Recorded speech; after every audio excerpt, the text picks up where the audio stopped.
Jadi sahabat semua, kita tahu bahwa di dalam Perang Dunia Kedua, negara Inggris waktu itu diserang sama Jerman, dan rakyat Inggris waktu itu sangat kebingungan, dan Raja Inggris diharapkan berpidato sementara dia adalah orang yang gagap gitu ya. Jadi itu filmnya menarik, ada ceritanya.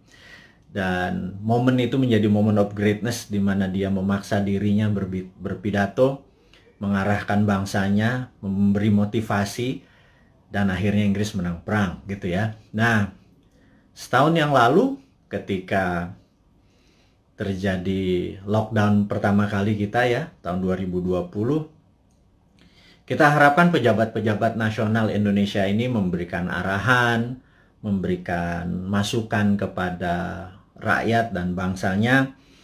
Tetapi sayang sekali pejabat hanya memberikan sepotong-sepotong, instruksinya juga tidak jelas, alias menggunakan media-media saja, tidak berhadapan dengan rakyat. Dan kali ini pun sama, kali ini pun yang terjadi adalah di saat PPKM Mikro. Dan sekali lagi saya kadang-kadang nggak ngerti dengan ala bernegara yang menggunakan banyak singkatan-singkatan itu. Ada singkatan, ada istilah gitu ya. Ya sudah, kita ngikuti aja, toh dia yang berkuasa, toh old mind ini ada masanya ya berkuasa ya. Jadi mereka tidak memberikan instruksi. Jadi sebagai Presiden Negeri Sontoloyo, kita ini ya, kaum new mind, kaum Sontoloyo ini kan, ya udah, kita aja lah, dari kita untuk kita saling mengingat, watawasau bil haq, mengingatkan yang hak ya, dan mengingatkan ya dengan sabar lah. Kalau pada nggak percaya yang old mind itu, ya kita sabar-sabar aja. Toh sabar, suatu hari juga mereka tidak berkuasa gitu ya. Jadi yang penting kita selalu mendukung keutuhan NKRI, bernegara. Jadi sebentar lagi kita akan memulai acaranya, di mana kita akan memberikan masukan mungkin kepada sahabat semua, memberikan informasi yang dibutuhkan. Dan sayang ya, kenapa kepala negara atau pejabat-pejabat tingginya di Indonesia saat ini tidak berhadapan dengan rakyatnya langsung, seperti halnya yang kita lakukan saat ini. Ya sudah, sekali lagi, Presiden Negeri Sontoloyo ini ya udah, kita turun tangan aja, kita saling mengingatkan sekali lagi. Dan tujuannya ini adalah kita semua memerlukan guidance, termasuk saya. Kita memerlukan arah, kita memerlukan visi misi yang sama, kita memerlukan kolektif dream atau mimpi yang sama gitu ya, di tempat tidur yang sama, mimpi yang sama. Ini penting sekali untuk kita menjadi negara yang berdaulat. Baik sahabat semua, kita akan mulai. Selamat malam, assalamualaikum warahmatullahi wabarakatuh, dimanapun sahabat berada saat ini di negeri tercinta, mulai dari Sabang sampai Merauke. Kita selama beberapa saat ke depan kita akan memberikan banyak informasi-informasi yang mungkin sahabat butuhkan, begitu juga saya gitu ya. Jadi pertama-tama saya ucapkan terima kasih kepada nakes atau tenaga kesehatan dan tenaga medis, para dokter dan rumah sakit yang telah berjuang melawan COVID, melayani pasien yang saat ini udah kapasitasnya 100%. Dan siapapun yang saat ini terpapar dan lagi isolasi mandiri, semoga kesehatan dan kesembuhan dapat segera didapati, sehingga imunitas tubuh kita terhadap virus menjadi sangat kuat. Dan sekali lagi, waktu kita terpapar COVID itu bukan death sentence atau hukuman mati. Itu adalah perjuangan. Dan sekali lagi, terima kasih kepada tenaga kesehatan, tenaga medis, rumah sakit. Anda pejuang terdepan. Anda adalah pejuang-pejuang yang membawa bambu runcing yang mengalahkan penjajah itu. Dan saya dari hati yang dalam dan kita kaum New Mind mengucapkan selamat dan terima kasih berkali-kali. Terus semangat, terus semangat. Kami bisa apa? Kami hanya bisa menerapkan protokol kesehatan di manapun kami berada, dan kami mengurangi kegiatan berjumpa dengan banyak orang. Kami taat. Dan kita harap hal ini semua bisa terlewati. Kita tahu bahwa saat ini pemerintah lagi berjuang dengan gayanya, dan Semua negara juga berjuang dengan gaya masing-masing, tapi ada yang sudah lewat. Ada yang seperti kalau kita nonton Euro Cup kemarin gitu ya, agak sebel juga gitu ya. Dimana mereka udah nggak pakai masker, mereka menang bukan sekedar menang dari COVID, tapi juga bola itu menjadi perayaan pelampiasan rasa suka yang setelah 1,5 tahun mungkin semuanya lockdown, dan kita masih berada di rumah dengan PPKM-nya gitu ya. Lebaran 2020 kita taat pada pemerintah untuk tidak pulang kampung, kemudian Lebaran Haji pun kita tidak sholat Id di publik. Mendadak tahun 2021 entah bagaimana kita juga nggak pulang kampung. Saya juga rindu sekali sama ibu saya, keluarga saya di kampung yang nggak bisa ketemu. Dan kita taat. Kemudian Lebaran Haji ini pun kita nggak bisa keluar lagi. Dalam hati kita cuman berkata, kalau sampai tahun depan Lebaran masih kita nggak bisa pulang kampung, dan Lebaran Haji tahun depan kita tidak bisa berhaji, saya rasa ada masalah dengan bernegara kali ini. Udah kalian itu tidak menghadapi rakyat dengan langsung mengatakan apa yang terjadi. Sudah kita tidak boleh berhaji. Dan ada yang mengatakan nggak boleh berhaji masalah COVID. Rasanya enggak. Banyak yang mengatakan ini jangan-jangan masalah politik.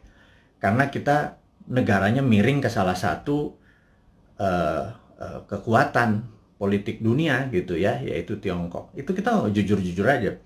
Kenapa sih kita nggak menjadi negara yang tidak harus miring ke kiri, nggak harus miring ke kanan, tapi semuanya kita rangkul gitu ya. Dan nyata, ngerangkulnya tuh nyata. Kalau sekarang kan agak miring ke salah satu. Sehingga kita tahu Saudi adalah perpanjangannya tangan Amerika, di mana Amerika dengan petrodolarnya atau negara petrolnya Saudi dan negara Timur Tengah dikendalikan menjadi underlay-nya terbitnya dolar gitu ya. Berarti kan dia miringnya ke sana ya. Begitu kita nggak berhaji, jangan-jangan, sekali lagi jangan-jangan gitu ya. Ada yang bilang dana hajinya kepake infrastruktur. Saya pikir lah itu mah nggak tahu juga saya apa yang terjadi di atas sana. Tapi ya mbok diterangkan gitu ya. Jangan membangun narasi pakai buzzer. Buzzer sudahlah, udah masa lalu buzzer itu. Saat ini di DM kami di Bosman ini banyak buzzer-buzzer yang minta maaf, yang saya pikir no kamu nggak usah minta maaf sama saya karena banyak keluarganya terpapar COVID juga gitu. Ternyata keluarga buzzer itu tidak kebal COVID juga, terpapar juga, dan ada yang meninggal juga. Akhirnya kapok juga jadi buzzer, kirain waktu jadi buzzer mereka tidak terpapar gitu ya. Nah, jadi udahlah, kita buzzer yang berjumlah ribuan itu nggak usah dipakai lagi. Buzzer itu nggak usah membunuh karakter-karakter orang yang ingin memberi saran ke pemerintah. Jadi saya mengingatkan bahwa pemerintahnya Pak Harto ya, banyak Pak Harto mendapat tentangan dari mahasiswa di tahun misalnya 73 di Malari dan lain sebagainya. Malapetaka 17 Januari dan lain sebagainya. Tapi apa yang Pak Harto lakukan, dia rangkul angkatan 66, 67, di angkatan 73, angkatan 80, semua dirangkul dan jadi menteri-menterinya dia. Ternyata mereka-mereka yang rebel terhadap pemerintahan dia waktu jadi menteri bagus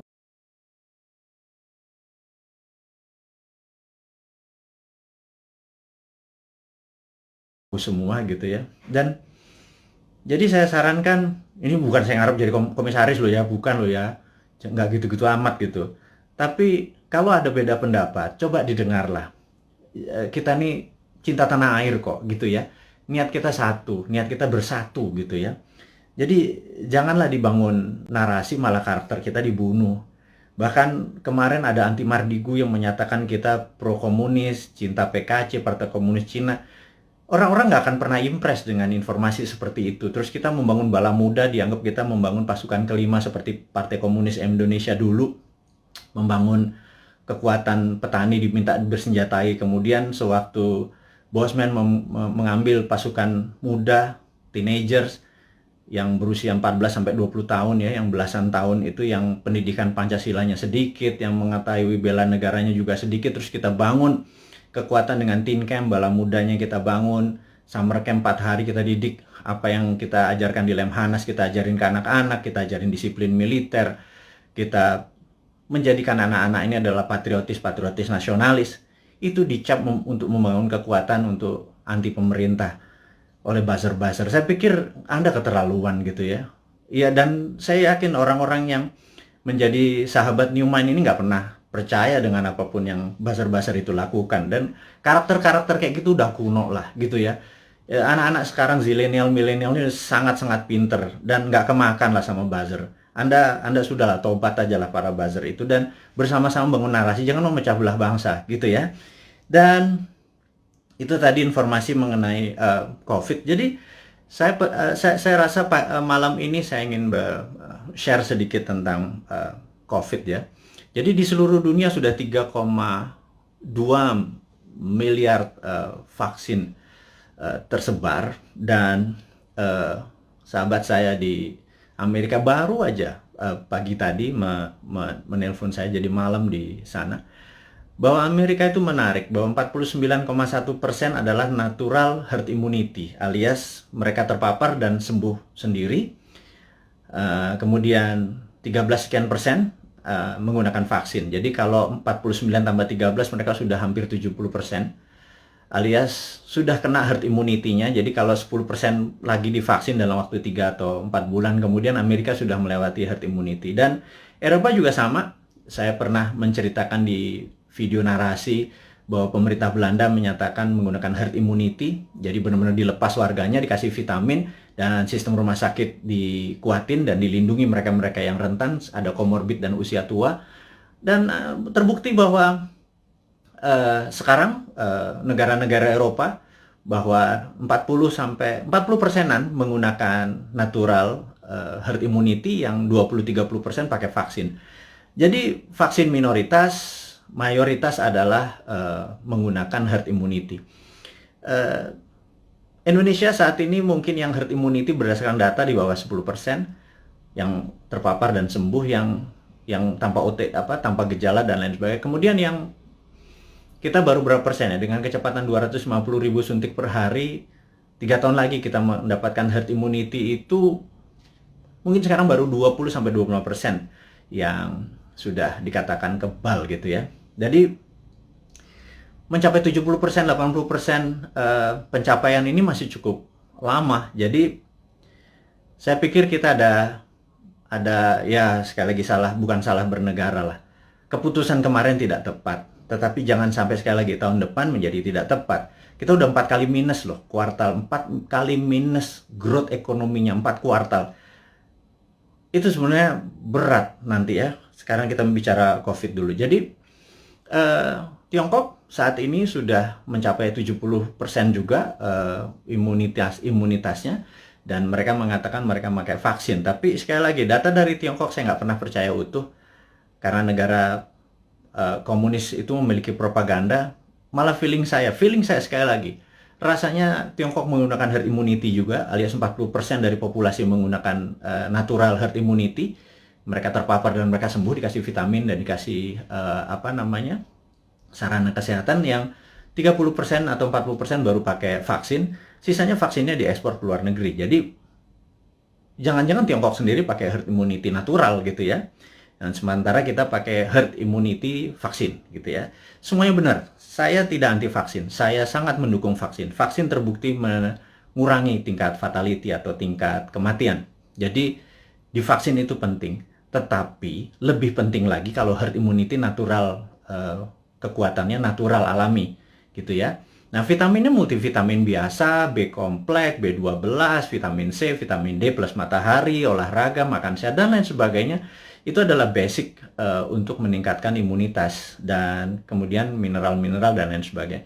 Itu basic sekali dan semua dunia juga tahu, sehingga yang terjadi di negara Tiongkok adalah mereka-mereka yang natural herd immunity-nya. Dan ini ada yang menarik, sampai ada sebuah statement dari Anda kalau suka denger ya. Jadi kalau IG itu kan tempat pamer. Jadi ada pamer kekayaan, pamer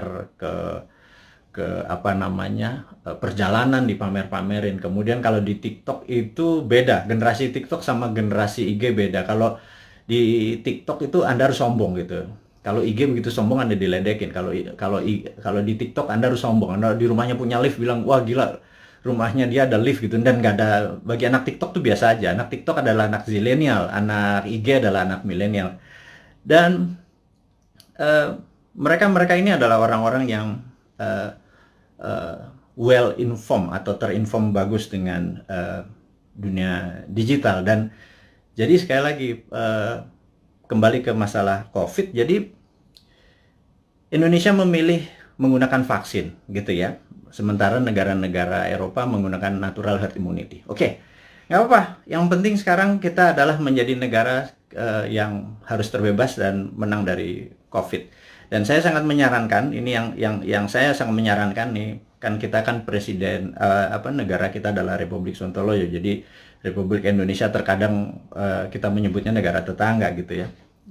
Jadi kita mengingatkan kepada pejabat saat ini, mbok jangan pakai apa-apa import gitu ya. Satu, masalah COVID ini adalah masalah import gitu ya, dari luar. Kemudian PCR dan antigennya import. Kemudian alat-alat kesehatannya import. Kemudian masker dan protection disinfektan segala macam mayoritas tuh import gitu ya. Kalau ada gelombang ketiga lagi, mudah-mudahan jangan. Masa kita import terus ya, flight capital, ya miskin lah bernegara ini. Sudah sistem bernegaranya saat ini keuangannya cuma 44% uang beredar dari GDP nasional. Bisa dibayangin Singapura 120% uang beredar dari GDP nasionalnya. Korea Selatan, Jepang. Tapi nggak tahu kenapa kita cuma sepertiganya. Aduh, wahai ibu pejabat yang sering dapat prestasi, mohon dijelaskan lah. Jadi kami ini sering nanya gitu ya. Ya kalau kaum new mind nanti yang berkuasa pasti kita bisa 1:1 120%. Jadi kita naikin 3 kali lipat dari uang beredar pada saat ini. Gimana kita bisa maju kalau uang itu ditahan? Yang kedua adalah pajak lah jangan naik terus. Maksud saya begini loh. Kalau Anda ingin misalnya PPH yang naik dari 10% jadi 12 atau berapa itu ya. Kalau Anda dulu kami dapat pendapatan 100 gitu, Anda pajak 10, oke lah. Kemudian Anda naikin jadi 15, tapi kami dapatannya 80 dan Anda nggak ngikut lagi untuk numbuhin.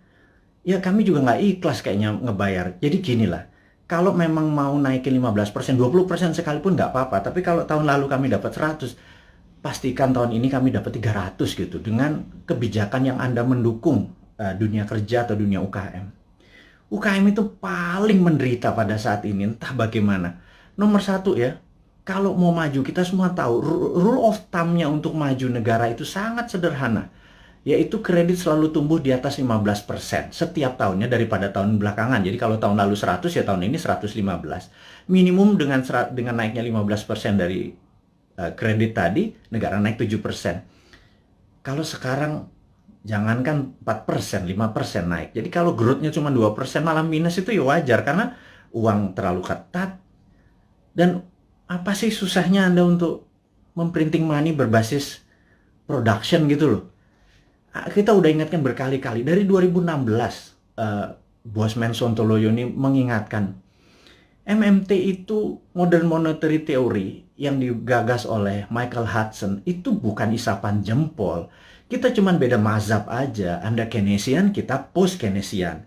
China pakai sudah dari tahun 89. Amerika pakai dari tahun 71 printing money itu. Terus negara Eropa, negara Jerman pakai semua. Ini untuk menyelesaikan masalah COVID ini ya. Tiongkok pun melakukan printing money saat ini. Dan kok kita malah minjem sih? Aduh, gimana sih? 6.500 triliun loh. Itu bunganya aja udah hampir 3.300 triliun. 300 triliun kalau buat beli obat itu selesai masalahnya, gratis semua, PCR gratis, antigen gratis. Kalau PCR-nya bayar, antigennya bayar, gimana kita mau travel? Terus udah kayak gitu dengan PPKM kita ini udah taat sama ininya, tapi semuanya bayar gitu ya. Vitamin bayar gitu ya. Terus pajak bayar, terus kita pokok nggak pernah kebayar, negara sibuk bayarin utang, terus nambah utang. Aduh, ini mau mulai dari mana? Kita nih bertanya. Jadi sekali lagi, sahabat semua, kaum new mind, kita ingin ke depan kita menjadi negara berdaulat. Jadi Hari ini yang mau diinformasikan adalah gimana caranya kita di tahun 2045 Indonesia adalah negara superpower.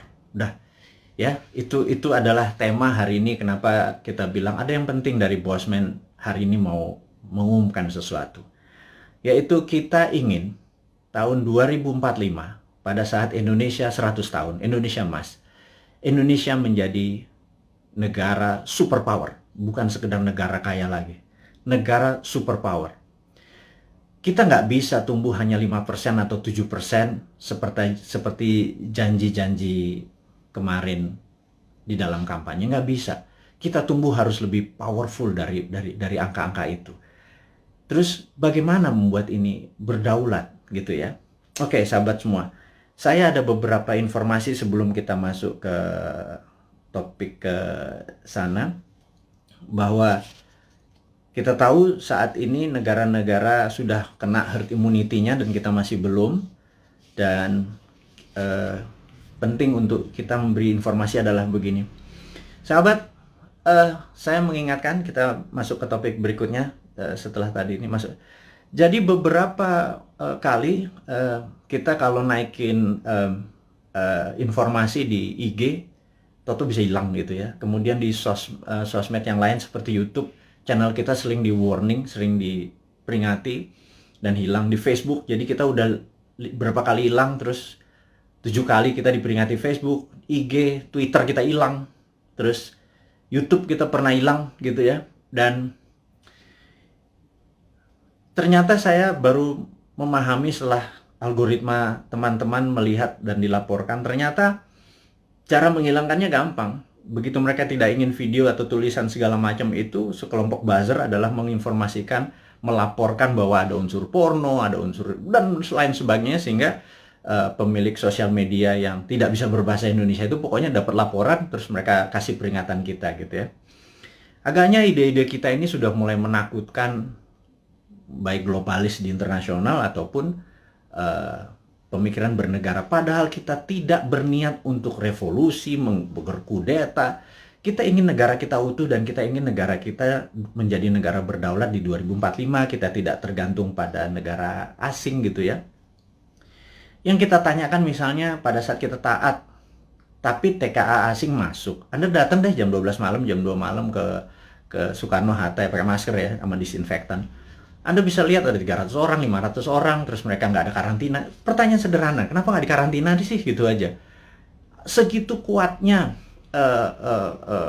pendukung mereka-mereka ini, yang saya nggak tahu pejabatnya mungkin sakti sekali gitu ya. Sehingga waktu kita peringati, kenapa mereka bisa masuk? Kenapa kita taat, terus mereka asing bisa masuk, terus mereka bisa ikut bersama-sama commercial flight dengan warga negara Indonesia lainnya. Mereka tidak bisa berbahasa Indonesia. Dan jawabannya adalah jangan macam-macam, suruh diam kau gitu ya, karena nanti kalau negara itu tidak mau invest di Indonesia, Indonesia bisa rugi. Itu kalimat yang benar-benar menurut saya, lu gila ya, jangan gitulah. Emang satu-satunya negara ngolong itu memang Tiongkok apa? Segitu taatnya gitu? Enggak gitulah, jangan berkata begitu. Kita bukan anak-anak lah. Berbicara yang lebih elegan sedikit, dengan data, dengan santun, jangan membentak, jangan menghardik gitu ya. Kita bertanya juga baik-baik, ya kasih jawaban aja gitu ya, bahwa nanti kita urus, kasih yang manis lah gitu. Kita udah capek saling bentak, saling curiga gitu, udah capek gitu. Bernegara elegan sedikit, statement lah, jadi negarawan lah. Jangan jadi pedagang, mau ada cuan, ada untung segala macam gitu ya. Ya lu untung, gua kagak gitu ya, apalagi rakyat gitu ya. Itu kami bertanya gitu ya, kami dapat apa? Udah asetnya hilang, tanah air kita hilang, diambil barangnya, kita cuma dapat apa? Dapat pajak gitu. Buktinya kita tetap dipajakin tuh. Terus apa? Dari apa untungnya gitu ya? Terangin aja, ini untungnya segini. Kalau kita yang tahu adalah aset kita hilang, nikel kita gone, digantikan dengan apa gitu. 20 tahun lagi, Anda ingat, saya pernah ke Nauru. Nauru itu negara menarik. Dulu dia penghasil P2O5 atau fosfat. Wah, kayanya bukan main. Tapi beberapa 20 tahun yang lalu Nauru kehilangan fosfatnya karena dikeduk habis. Ya sudah, sama Amerika waktu itu, dikeduk habis. Negaranya miskin, hidupnya tinggal dari pariwisata aja saat ini. Naurunya kehilangan asetnya. Anak cucunya cuma bilang, oh dulu kita menghasil fosfat ya, gitu ya. Jangan sampai anak cucu kita bilang, Eyang, dulu Indonesia menghasil nikel ya? Nikelnya di mana ya? Tahu. Kita dapat apa waktu nikel itu dijual? nggak dapat apa-apa, kita dapat virus gitu ya. Hal itu kan susah kalau kita dijawab sama cucu cicit kita bertanya hal-hal seperti begitu gitu. Jadi kita tanya balik, kalau memang hanya didapat nikel itu kalau bisa atau produk-produk alam itu sumber daya alam. Kalau kita percaya MMT, Modern Monetary Theory, maka sumber daya alam itu bukan sebagai alat komoditi atau alat dagang, tetapi sebagai alat tawar. Jadi keuntungannya itu bukan hanya dari jualan, tetapi ada benefit lagi. Jadi di atas financial benefit, sekali lagi, di atas Anda para pejabat sekarang tuh apa-apa kan financial benefit. Kita dapat untung, dapat untung. Selalu untung dan cuan gitu ya. Cara bernegara segitu kesannya kayak anak TK gitu ya. Karena kalau cara bernegara di atas keuntungan materi, itu ada namanya humanitarian benefit, keuntungan atas nama kemanusiaan. Terus ada namanya nasionalis, keuntungan untuk negara gitu ya. Bukan hanya keuntungan sekedar dari pajak, dari dagang, dari selisih jual beli gitu ya. Tapi humanitarian, atas kemanusiaannya. Anak cucu kita masih benefit gitu ya. Nah, kalau kita pakai SWF, Sovereign Wealth Fund, itu asetnya masih di situ. Nikel kita masih di situ. Nah, kita mendapatkan funding dari situ untuk membangun sektor yang lain. Jadi, dana yang masuk itu untuk membangun apa? Kok kita masih ngutang? Saya bingung sekali, BUMN rugi, kita masih ngutang, aset kita hilang. Kami hanya bertanya loh ya, ini bukan ngomong terus yang dihardik lagi gitu ya. Ini hanya bertanya. Kami ini gelisah, Pak. Kami ini ingin menjadi negara berdaulat dan kami ingin terbukalah. Karena kalian tidak berbicara selama PPKM ini, ya sudahlah. Kami aja lah yang muda-muda ini yang punya ide new mind ini yang berbicara. Terus oposisi juga nggak bicara juga. Kalaupun mereka bicara juga nggak ada solusinya. Beda kalau new mind itu selain berbicara, mengkritik, ada solusi-solusinya. Itulah membuktikan bahwa kita ini NKRI garis lucu, bukan garis lurus lagi gitu. Di atas lurus itu lucu gitu ya. Karena semuanya jadi seru, jadi lucu, jadi fun gitu. Baik. Jadi mengingat video-video kita, informasi-informasi kita tuh sering ada caranya untuk tidak bisa beredar gitu ya. Jadi toto di atas 21 tahun sehingga untuk video ini ditonton harus masukin password, harus masukin identitas yang lain sehingga tidak beredar kenceng. Jadi gini deh, sahabat semua, saya dengan ini menyatakan Anda boleh upload seluruh video Bosman. Masuk ke video Anda, masuk ke YouTube channel Anda, masuk ke sosial media Anda.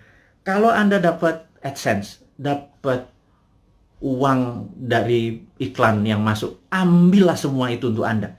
Saya tahu ada sekarang ini udah puluhan saat ini yang menggunakan video-video Bosman masuk ke video mereka. Nggak masalah. Jadi bukannya kita bilang, lu pakai nama gue, pakai produk gue. Nggak ada.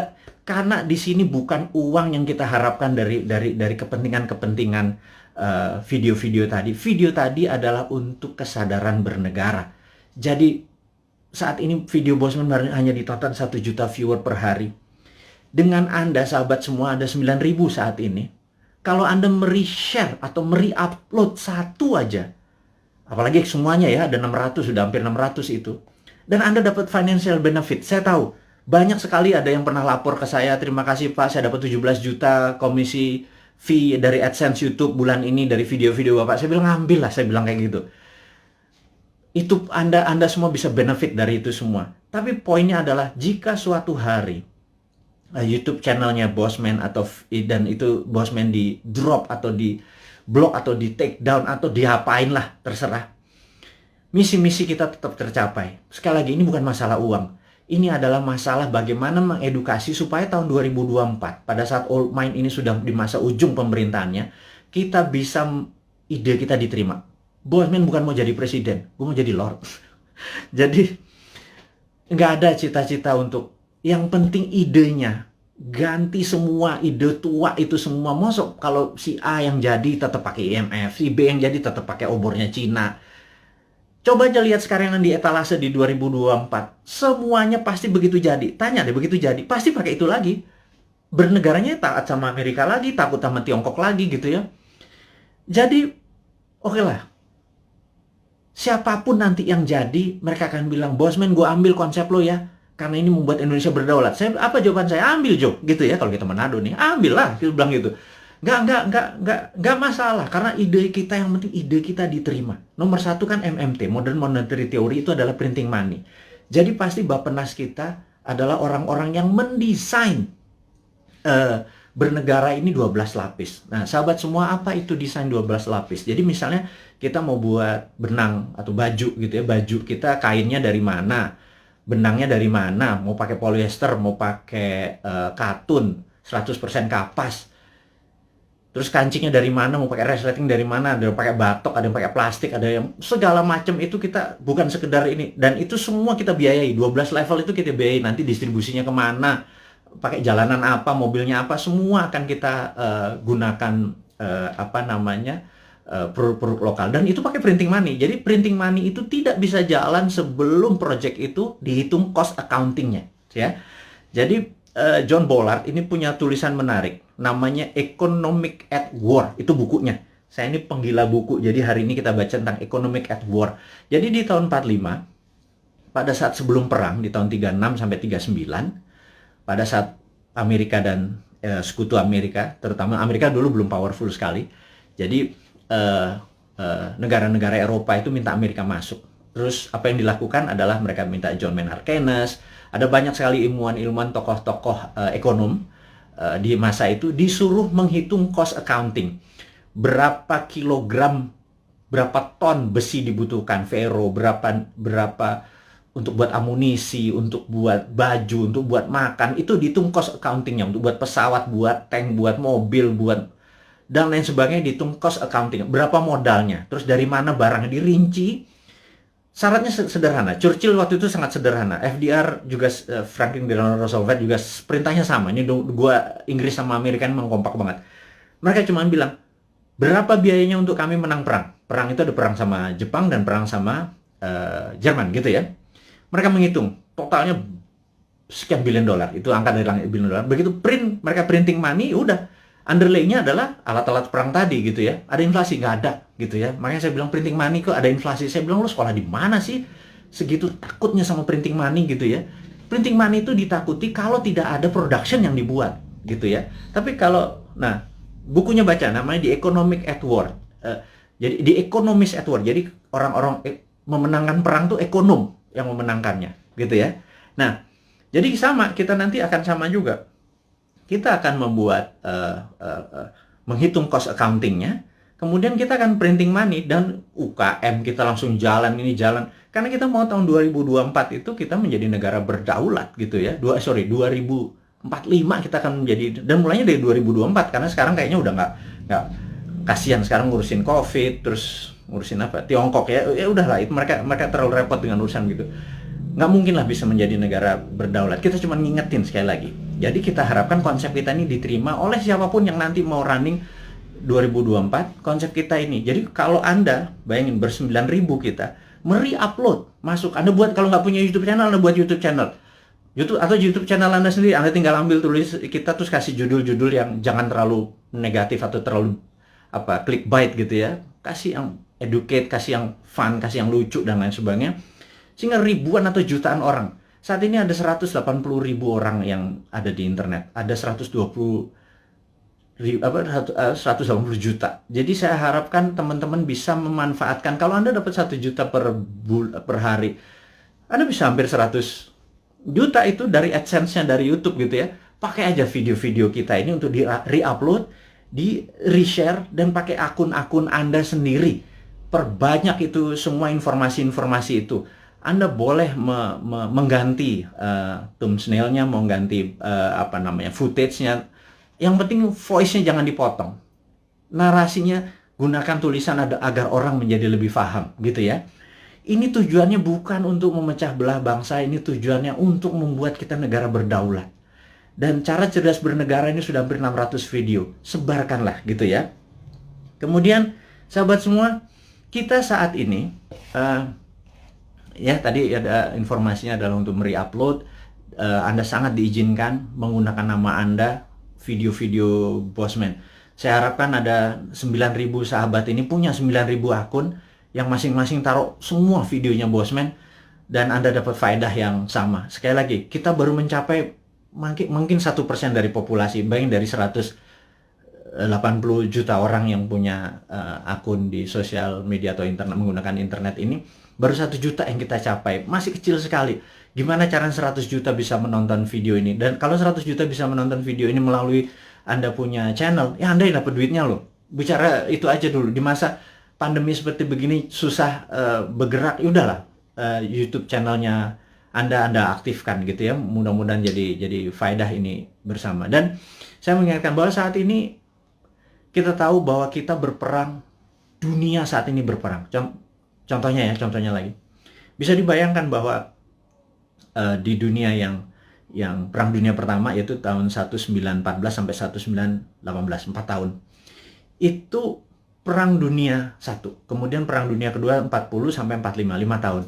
Dan kita tahu 2016 waktu Trump menyatakan menjadi presiden, 2017 Trump declare war ke Tiongkok.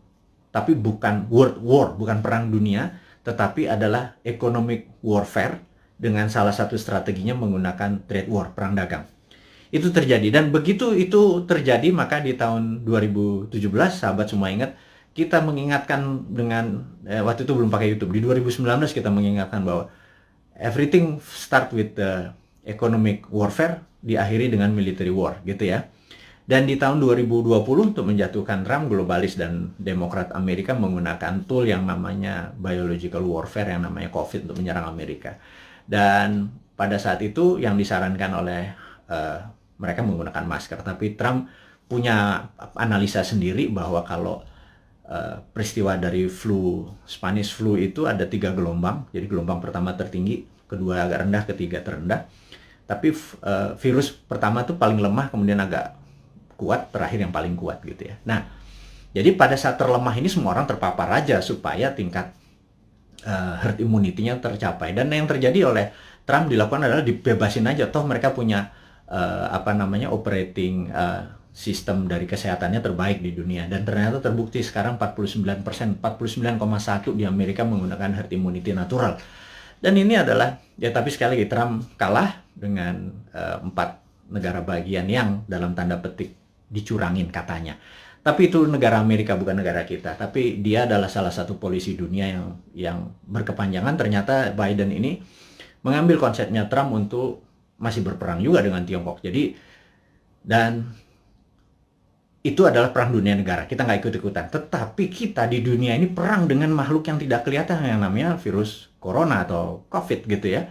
Jadi begitu dunia saat ini menjadi satu rasa dan perang bersama, inilah yang menarik, bahwa kita harusnya sudah menggunakan war mode atau ekonomiknya at war. Jadi ekonomi itu ada 3, economic at normal condition, economic at crisis, dan economic at war. Jadi harusnya bernegara itu pakai economic at war. Sayangnya sekali lagi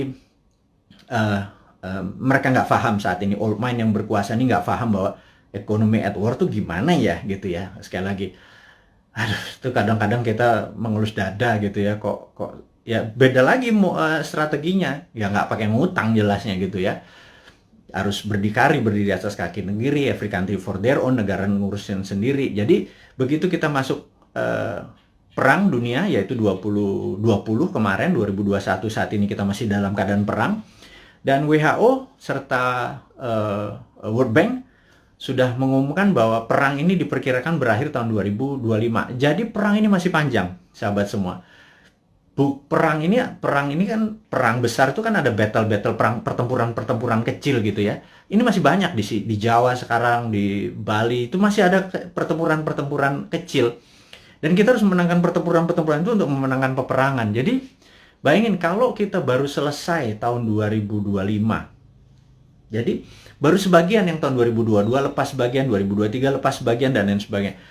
Nah, kalau melihat kayak gini, mood-nya atau apa ya, cara bernegara saat ini tidak juga memahami ini World War III, perang dunia ketiga. Karena perang benar, semua negara perang kok masih nggak declare juga sebagai perang dunia. Ini akan berbahaya bernegaranya. Jadi ya udah, kita sebagai kaum Sontoloyo mengingatkan kaum New Mind ini, Presiden Republik Sontoloyo mengingatkan kaum New Mind, sahabat semua, ini adalah war mode gitu ya. Sahabat semua, ini adalah World War III. Sahabat semua, kita harus kompak. Sahabat semua, kita harus membangun kekuatan bersama gitu ya.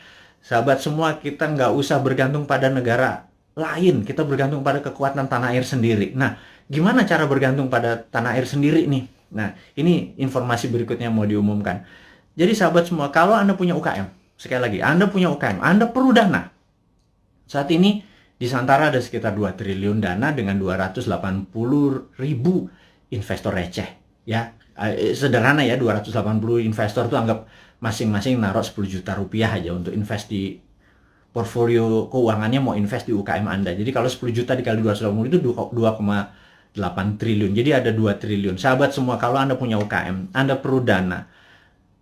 Anda lihat di IG, di wall IG, maka di situ udah ada informasi, kirimkan Anda punya, ada 7 persyaratan, Anda perlu uang berapa, apa yang Anda butuhkan, bisnis Anda seperti apa, dan lain sebagainya, dan kita akan review di 280.000. Dan bagi Anda yang saat ini bingung mau ngapain, bisnis baru kan susah, tapi kalau Anda punya uang, Anda join sebagai investor untuk membantu UKM. Jadi Santara adalah penghulu untuk menghubungkan si cowoknya adalah si investor, si ceweknya adalah si UKM.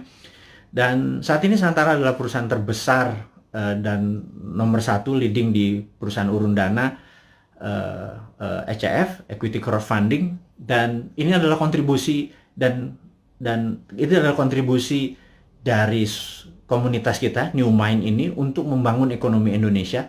Itu base-nya MMT. MMT kita kan pro pada UKM, pro pada bottom of pyramid. Jadi bukan yang piramid di atas, kita pro pada bottom of pyramid. Ini membuktikan bahwa kita bukan cuma konsep doang. Beginilah cara kita bergandengan tangan. Jadi tadi ya, nomor 1 kita re-upload, kemudian re-share apa yang kita punya informasi. Kedua adalah yuk gandengan tangan untuk membangun UKM. Karena UKM ini yang kuat terhadap masalah krisis ekonomi.